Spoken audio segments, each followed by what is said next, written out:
Hello students, इस video में मैं आपको एसएससी महाराष्ट्र बोर्ड एग्जाम के लिए हिस्ट्री एंड पॉलिटिकल साइंस का जो न्यू पेपर पैटर्न है उस पेपर पैटर्न को अच्छी तरह से एक्सप्लेन करूंगा। मैं आपको एग्जांपल के थ्रू एक्सप्लेन करूंगा जिससे आपको पेपर पैटर्न अच्छी तरह से समझ में आएगा। देखिए, आपका जो हिस्ट्री एंड पॉलिटिकल साइंस का बोर्ड एग्जाम होता है ये 40 मार्क्स का रहता है और 2 आवर्स का टाइम रहता है। इसमें 28 मार्क्स हिस्ट्री के रहते हैं और 12 मार्क्स पॉलिटिकल साइंस के रहते हैं। तो इस तरह टोटल 40 मार्क्स का आपका ये एग्जाम रहता है। यहाँ पे जो क्वेश्चन नंबर 1A है, choose the correct option from the given options and rewrite the sentence. इस क्वेश्चन के अंदर टोटल 3 मल्टीपल चॉइस क्वेश्चंस रहते हैं, हर एक क्वेश्चन 1 मार्क्स के लिए। एग्जांपल के लिए आप लोग यहाँ पे देख सकते हैं क्वेश्चन 1A, इसका पहला question, it may be said that dash was the founder of modern historiography. So इस क्वेश्चन के लिए देखिए यहाँ पे टोटल 4 ऑप्शंस है। ये 4 ऑप्शन में से करेक्ट ऑप्शन कौन सा है? वोल्टायर। तो सबसे पहले आपको करेक्ट ऑप्शन फाइंड करना होगा एंड देन उसके बाद ये कंप्लीट सेंटेंस आपको एज अ आंसर लिखना होगा और यहाँ पे जो भी आपका आंसर है उस आंसर को अंडरलाइन करना होगा, जैसा कि आप लोग यहाँ पे देख सकते हैं। सो इस तरह टोटल 3 क्वेश्चंस एग्जाम में आते हैं 1 मार्क्स के। अब उसके बाद question 1B, identify the wrong pair and right it. इस क्वेश्चन के अंदर टोटल 3 ग्रुप्स ऑफ 4 पेयर्स दिए जाते हैं। इसके अंदर से कौन सा पेयर रॉन्ग है वो आपको आइडेंटिफाई करना रहता है। देखिए, टोटल 4 पेयर्स रहते हैं, 4 में से 3 पेयर्स करेक्ट रहते हैं और 1 पेयर रॉन्ग रहता है। इस क्वेश्चन के अंदर आपको आइडेंटिफाई करना रहता है कि कौन सा पेयर रॉन्ग है एंड देन रॉन्ग पेयर को आंसर शीट में लिखना रहता है।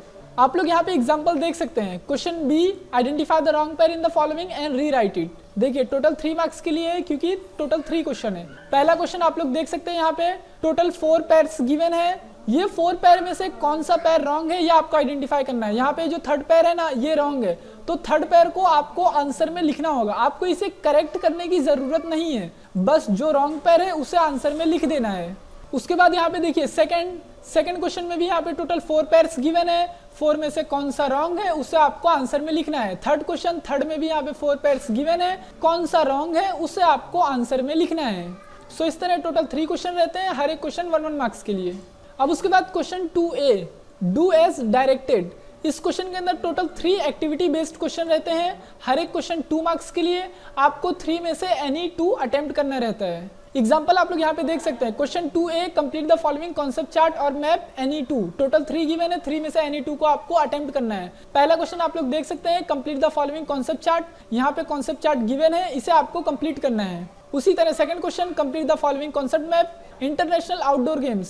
सो आप लोग इसका आंसर देख सकते हैं। उसी तरह यहाँ पे थर्ड क्वेश्चन। सो इस तरह टोटल 3 कॉन्सेप्ट मैप और चार्ट गिवन रहते हैं, 3 में से आपको एनी 2 को अटेम्प्ट करना रहता है। अब उसके बाद question 2B, right short notes. यहाँ पे टोटल 3 क्वेश्चन रहते हैं, 3 में से आपको एनी 2 क्वेश्चन अटेम्प्ट करना रहता है। हर एक क्वेश्चन 2 मार्क्स के लिए रहता है। आपका जो आंसर रहना चाहिए वो एटलीस्ट 25 to 30 वर्ड्स का आंसर रहना चाहिए, या आप लोग कह सकते हैं कि एटलीस्ट 4 पॉइंट्स आंसर में रहने चाहिए।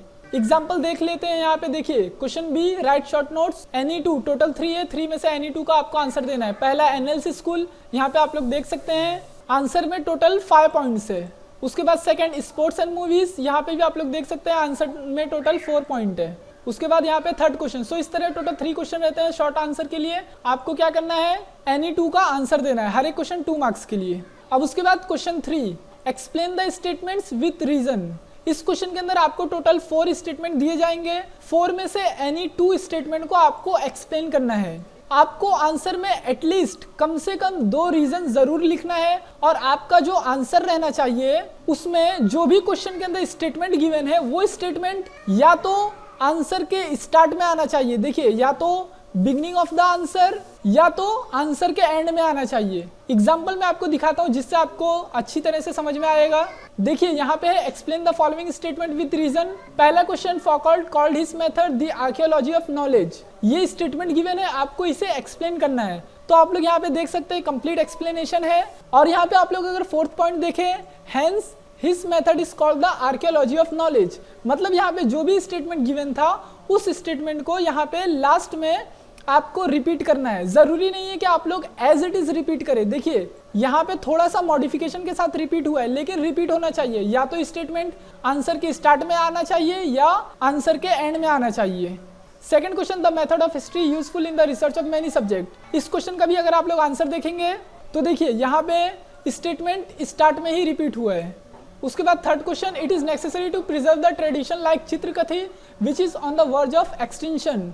सो इसका भी अगर आप लोग आंसर ध्यान से देखेंगे तो यहाँ पे देखिए लास्ट में जो क्वेश्चन के अंदर स्टेटमेंट गिवन था वही स्टेटमेंट यहाँ पे रिपीट हुआ है, बस थोड़े मॉडिफिकेशन के साथ। सो इस तरह टोटल 4 स्टेटमेंट्स रहेंगे, 4 में से एनी 2 स्टेटमेंट का आपको आंसर देना है। अब उसके बाद question 4, read the paragraph and answer the question based on it. इस क्वेश्चन के अंदर आपको आपकी टेक्स्ट बुक में से एक पैसेज दिया जाएगा जो कि 12 to 15 लाइन्स का रहेगा और इस पैसेज के बेस पर टोटल 3 क्वेश्चंस रहेंगे। 2 क्वेश्चन 1 मार्क्स के रहेंगे और 1 क्वेश्चन 2 मार्क्स का रहेगा। सो इस तरह टोटल 4 मार्क्स का ये क्वेश्चन है। इसका एग्जांपल देख लेते हैं। देखिए यहाँ पे आप लोग एग्जांपल देख सकते हैं। Question 4, read the following extract and answer the questions below. यहाँ पे देखिए एक पैराग्राफ गिवन है एंड पैराग्राफ के बेस पे टोटल 3 क्वेश्चन है। पहला एंड दूसरा क्वेश्चन ये दोनों 1 मार्क्स का है और ये जो थर्ड क्वेश्चन है ये 2 मार्क्स का है। अब उसके बाद question 5, answer the following questions in detail.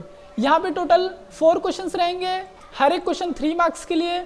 4 में से आपको एनी 2 क्वेश्चन का आंसर देना है। देखिए इस क्वेश्चन के अंदर आपको क्या करना है, एटलीस्ट 3 मेन पॉइंट्स लिखना है या 6 स्मॉल पॉइंट लिखना है। अगर आप लोग 3 पॉइंट्स लिख रहे हैं तो वो पॉइंट्स थोड़े बड़े होने चाहिए, या आप लोग 6 स्मॉल पॉइंट्स लिख सकते हैं। कम से कम आपको 6 स्मॉल पॉइंट लिखना है क्योंकि ये क्वेश्चन जो रहता है वो हर एक क्वेश्चन 3 मार्क्स के लिए रहता है।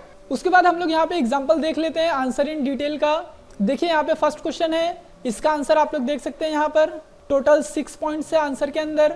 उसके बाद question 2, which task are important in archives management. So इसके अंदर भी देख सकते हैं आप लोग यहाँ पे टोटल 9 पॉइंट्स लिखे हुए हैं। आपको कम से कम 6 पॉइंट लिखना है आंसर के अंदर क्योंकि 3 मार्क्स का ये क्वेश्चन है।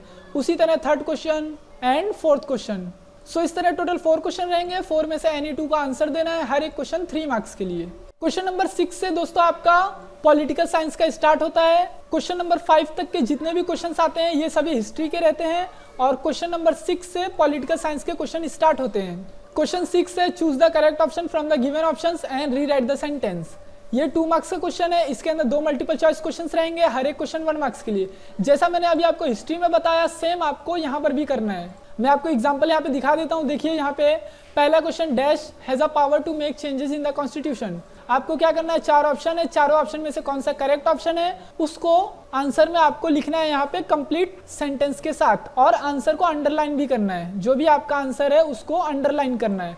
सो इस तरह टोटल 2 क्वेश्चन आते हैं। अब उसके बाद यहाँ पे क्वेश्चन नंबर 7 है, explain whether the following statements are true और फॉल्स बाय गिविंग रीजंस। यहाँ पे देखिए टोटल 3 क्वेश्चंस रहेंगे, 3 में से आपको एनी 2 को अटेम्प्ट करना है। कोई भी जो भी स्टेटमेंट आप लोग अटेम्प्ट कर रहे हैं सबसे पहले आपको बताना रहेगा कि वो स्टेटमेंट ट्रू है या फॉल्स, एंड देन उसके बाद आपको रीजन लिखना है। इसके अंदर दोस्तों अगर कोई भी स्टेटमेंट फॉल्स है तो आपको उसको करेक्ट करने की जरूरत नहीं है, सिर्फ आपको ये लिखना है कि वो स्टेटमेंट फॉल्स क्यों है, मीन्स फॉल्स होने का रीजन लिखना है और आंसर के एंड में आपको स्टेटमेंट को वापस से रिपीट करना है। इसका एग्जांपल देखते हैं जिससे आपको बेटर तरीके से समझ में आएगा। देखिए यहाँ पे आप लोग देख सकते हैं question 1, the nature of the constitution is seen as a living document. तो ये स्टेटमेंट ट्रू है, उस चीज को हमने सबसे पहले यहाँ पे लिखा एंड देन उसके बाद ट्रू होने का हमने यहाँ पे रीजन लिखा।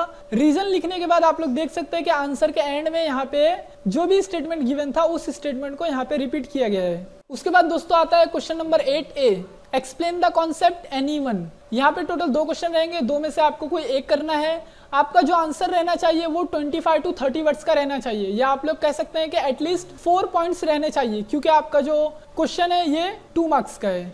इसके एग्जाम्पल आप लोग यहाँ पे देख सकते हैं। पहला क्वेश्चन यहाँ पे राइट टू वोट, इसका देखिए टोटल यहाँ पे 5 पॉइंट्स है। आप लोग आंसर में 4 पॉइंट्स लिखेंगे तो चलेगा। उसके बाद यहाँ पे देखिए इलेक्शन कमीशन, इसका भी यहाँ पे टोटल 5 पॉइंट्स में आंसर है। अब question number 8B, do as directed और इंस्ट्रक्टेड।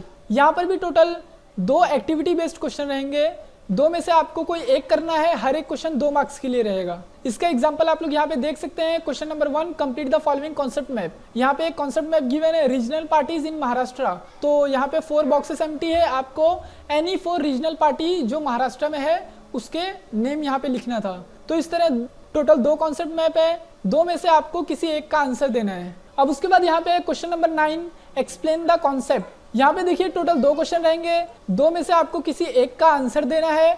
आपका जो आंसर रहना चाहिए वो एटलीस्ट 25 to 30 वर्ड्स में रहना चाहिए, या आप लोग ये कह सकते हैं कि जो आंसर रहना चाहिए वो एटलीस्ट 4 पॉइंट्स उसके अंदर रहना चाहिए। एग्जाम्पल के लिए आप लोग यहाँ पे देख सकते हैं, first question explain the meaning of code of conduct, second question which problems are faced by modern workers movement. So इस तरह देखिए यहाँ पे भी टोटल 4 पॉइंट्स है, आपके आंसर में एटलीस्ट 4 पॉइंट्स रहने चाहिए। सो दोस्तों ये हिस्ट्री एंड पॉलिटिकल साइंस का कंप्लीट पेपर पैटर्न था। आई होप आपको समझ में आया होगा। अगर इससे रिलेटेड कुछ भी डाउट है तो आप लोग कमेंट सेक्शन में कमेंट कर दें। दोस्तों प्लीज वीडियो को लाइक और अपने सभी 10th स्टैंडर्ड के फ्रेंड्स को शेयर करें।